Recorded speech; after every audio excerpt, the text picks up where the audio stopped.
Well, here we are again.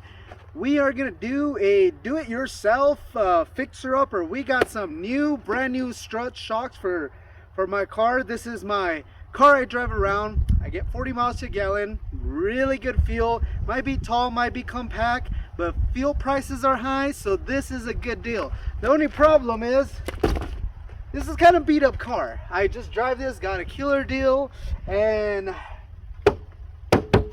she needs shocks. Shocks, jump. Yeah, if you can see, she's hopping, she's bouncing, and definitely needs some new shocks. So pretty much I'm going to show you how to do the rear shocks and the front shocks. Estimate should be about an hour or less per shock. So let's do this in 3 hours. It's 100 degrees. It's a beautiful day. Some people are out there in the beach enjoying it. I'm gonna be out here in the desert, Southwest desert, frying, feeling like an egg cooking on the hot ground. But we need to get this done and fixed. So let's do this. Yeah! All right, well, there we go. We got the car on some ramps. Get it off the ground so we can fit underneath. Let's go. Let's get that. If we see, this car is a 2013 and it is probably original shocks. Yeah, they are really bad. Probably not the safest thing to demonstrate on some weird ramps. Be really easy. Pretty much just loosen this bolt right here, pulls out, and then we go on the top, and that's it.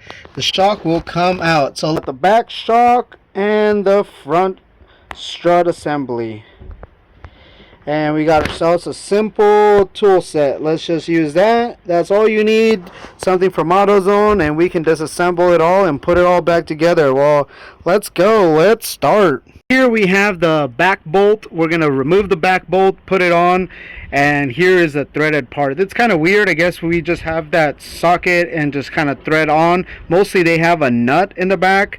The moment you cut that string, that shaft is gonna fly out. So do it whenever you're gonna assemble it. Don't do it before. It's gonna be pretty hard to compress it by hand. Doable, but it's very hard.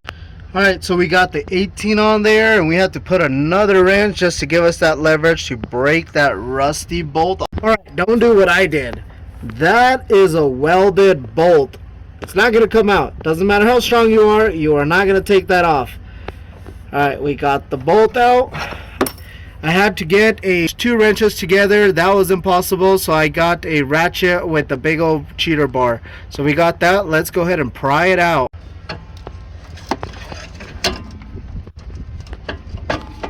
Alright, shock is out, and we just need to spin it out. Look at that. It is dead. There is no shock. Big telltale sign that your shock is bad. You know, not as bad as mine is like some oil, dirt, seepage buildup, meaning your top seal has blown out and it's pretty much leaking out the fluid, and it is a dead shock. This one has a lot of a bounce because of these springs. So anytime they're compressed, they make it jump. The shocks are supposed to dampen that, but with bad shocks, you see the big bounce. Well, here we go. The socket that is needed. Cost me $3 at Napa. I went looking to AutoZone, O'Reilly's, Napa in my hometown, and I was able to get this. If not, I was going to just order it through the internet. But there, so as you can see, there's a cut. Oh man, does that not work? It doesn't work. Oh man, that is so a failure.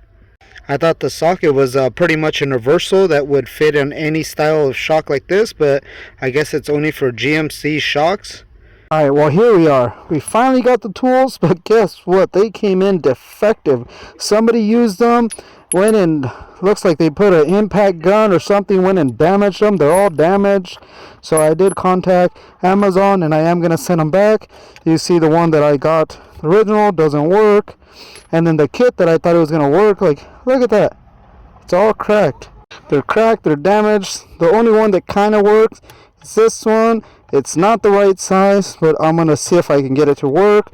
Take it off and just get it over with. We need to put these shocks back on.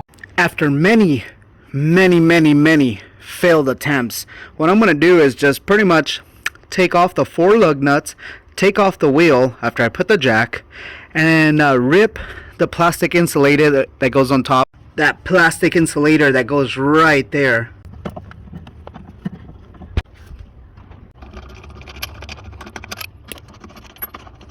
So I'll cut this plastic insulator and get some vice grips on and just take it off. Just twist it off. Why struggle with it? Why do it the nice way? Why do it the fair way? Let's just do it caveman style.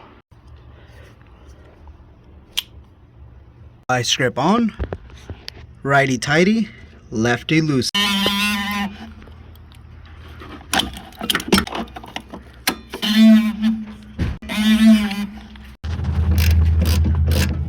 After many failed attempts, it is free! Freedom! I believe this was one of the most challenging shocks I have ever had to take. Alright, so we have here finally the new shock, old shock, completely worn out. So the only difference that I'm going to have to do now is actually just off this nut and use the other nut. The other nut, I couldn't take it off. It actually stays inside the metal body. So let's just go ahead and push this one on, thread it on, and we are done with this. So the rubber boot is gonna stay on there. It comes with the car as part of it, and it's just more to protect the shaft so dirt doesn't build up on the seal and wear out the seal. I have a ratchet holding it on top, and I'm hand cranking it, threading it on, and until it gets tight. I'll go ahead and put it in place, and now tighten the top. Alright, officially that is tight. That has completed. So remember, hold a vice grip to hold the shaft, tighten up the nut, and that is it. We have finished with this side. Let's put that wheel back on and move on to the next side. 50% done. Here's the rubber stop that I was telling you about, and let's take off our vice grip. We don't want to leave that there. This will set itself on there. Let's get the wheel, and last step, as we're dropping the shock, we'll align the bolt, and we're done with this side. Right?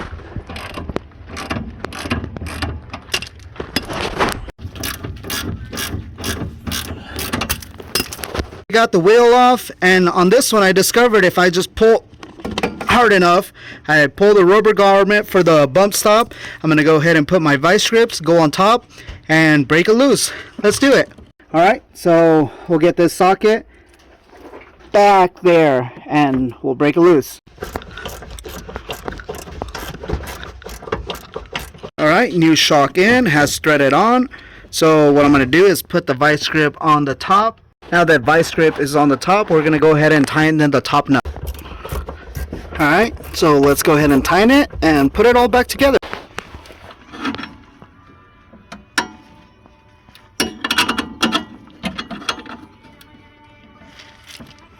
Let's get the wheel, and last step, as we're dropping the shock, we'll align the bolt, and we're done with this side.